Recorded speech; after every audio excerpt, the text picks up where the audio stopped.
There are thousands of stories of heroism that came from the Vietnam War, and John Milhollon of Bryan sometimes finds it difficult to talk about his. He was an F-4 pilot stationed in Da Nang when one night, on his 67th mission over the jungles, his Phantom was shot down. He ejected, but his crisis was only beginning.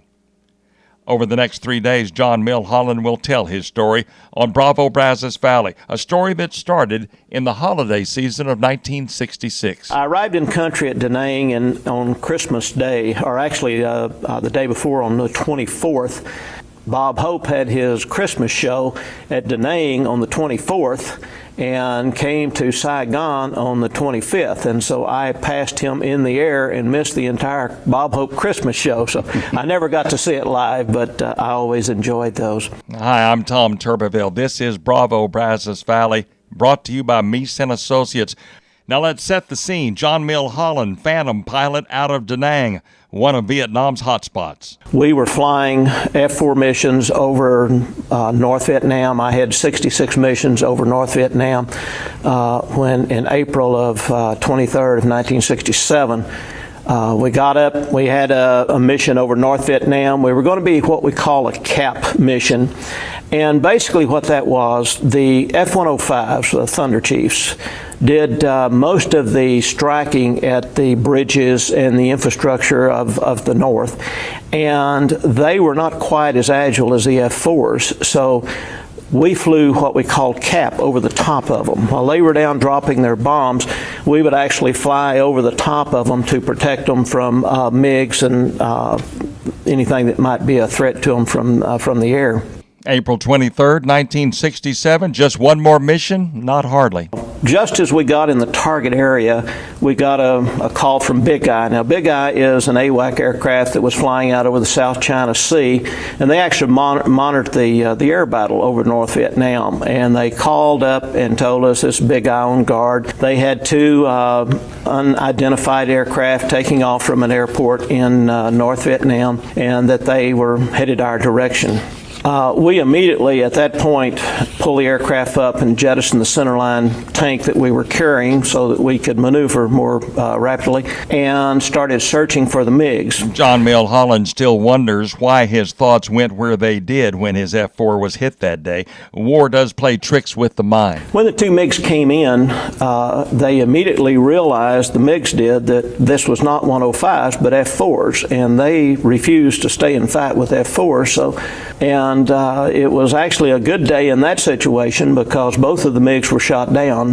Lead and 3 got a confirmed kill of a MiG that day. And as we were flying just northwest of Hanoi over the Red River at a little town called Yen Bay, we were about 8,500 feet, and it was sort of a congratulatory party over the radio as we were telling everybody great deal and how everything was going well. And all of a sudden, it reminded me of when I was in high school. I was driving down the highway and I ran over a dog, and I felt this tremendous bump on the road, and then I stopped and I couldn't find anybody that owned the poor dog, so I had to take it home and bury it. But here I am flying at 8,000 feet in an F-4 going 450 miles an hour and felt a bump, and the first thought in my mind was, where did that dog come from up here? So it didn't take me long, though, to realize that it was not a dog, but that we had been hit by probably an 85 millimeter shell. Tomorrow we will continue John Milhollon's story. I'm Tom Turbiville. This is Bravo Brazos Valley. Yesterday, we started the Vietnam experience of Phantom pilot John Milhollon of Bryan, stationed in Da Nang. It was his 67th mission over South Vietnam. When we left you yesterday, his F-4 had just been hit by ground fire while chasing a MiG. It was, without a doubt, a time to think about life and death, but mainly a time to act, to survive. Hi, I'm Tom Turbiville. This is Bravo Brazos Valley for Meese & Associates. The story continues. Here's John Milhollon. We had gone down chasing the MiG down toward the ground, and so we were climbing up from about 500 or 600 feet when we actually got to about 8,000 feet, and that's where we felt the thump. Of course, we were still flying in a two-ship, and immediately after we got hit, we started, there are two folks in the aircraft, and we started looking around to see what kind of systems were being affected.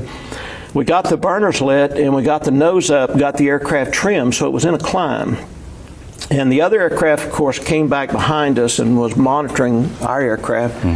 They flew up underneath us, and they were calling out to us, you've got 4 basketball-size holes in the bottom of the airplane, you've got 3, and on and on and on, trying to help us understand what the situation was.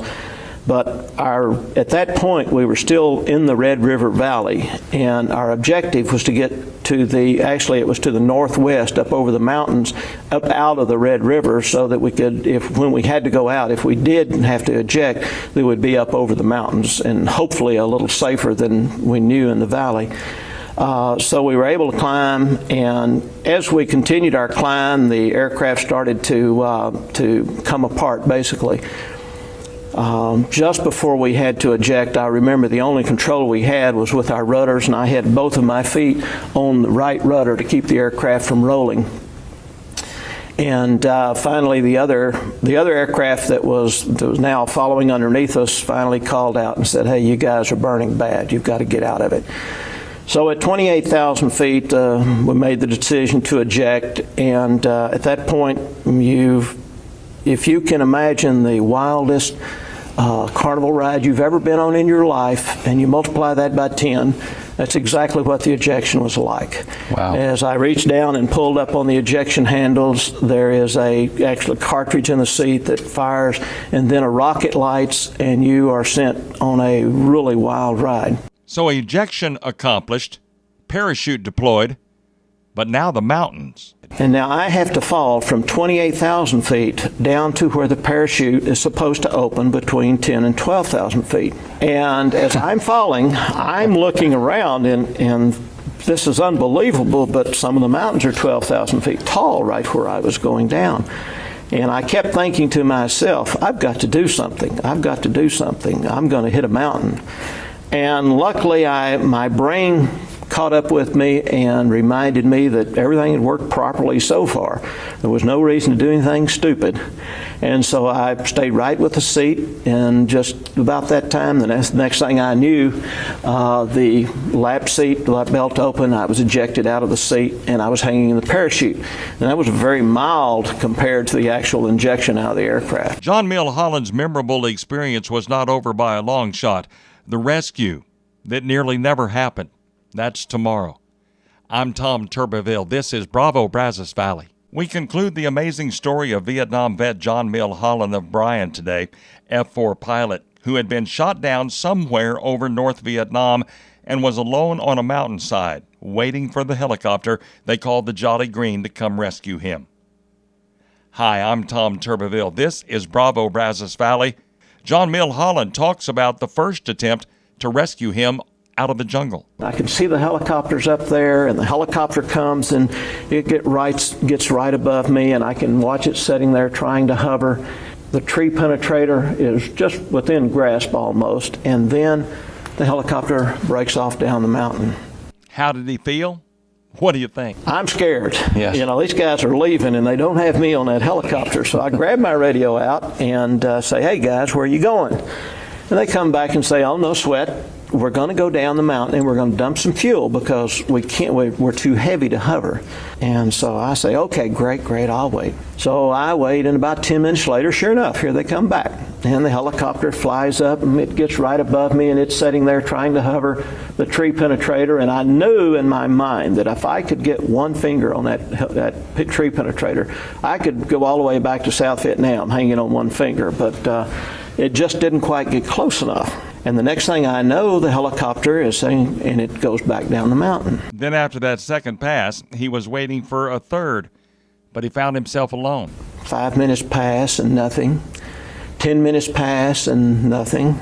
20 minutes pass, and so now I'm starting to get worried because now it is dark. It's 8 o'clock at night, and it's dark. And I listen as all of the aircraft that had been flying overhead start to fly away, and they all disappear. So I grab the radio out, and not a soul will talk to me. Later, I learned that radio had gone bad or broken during this period of time. I wasn't able to hear any of the instructions or any of the things that any of the guys were telling me. And so here I was on a mountain by myself in North Vietnam and it's dark, and I'm scared, But he remembered what the Air Force had taught him over and over and over. the one thing that they pounded into our brain is if we don't pick you up the first day, we'll be back at first light. Next morning, at first light, the rescuers left Laos to come and get John Milhollon. But when they arrived, there was a problem, a big problem. Fog. Thick, thick fog. It was at that point that I finally said to myself that, John, you've had all the training that you can get. You've done all the things that you're supposed to do. The Air Force has expended all this expense, the money and the manpower. Everyone has done everything that they can do. But here you can't see your hand in front of your face, and you've basically left one important aspect out of this whole scenario. And like I say, it was just something that came into my mind, and I said to myself, Lord, I need your help. And it wasn't probably 30 seconds later that I felt a breeze across my face. The fog lifted, and there was the helicopter directly above me. And they dropped the tree penetrator down, and I opened it up, strapped it around me, climbed onto the helicopter, and we exited the area. The adventure was not over. That helicopter had a fuel problem, had to make an emergency landing, got on another helicopter, and finally made it to safety. And we're glad that he did. Vietnam hero. From Brian, John Milhollon, that's his story. Salute a veteran. Thank a veteran today. I'm Tom Turbiville. This is Bravo Brazos Valley.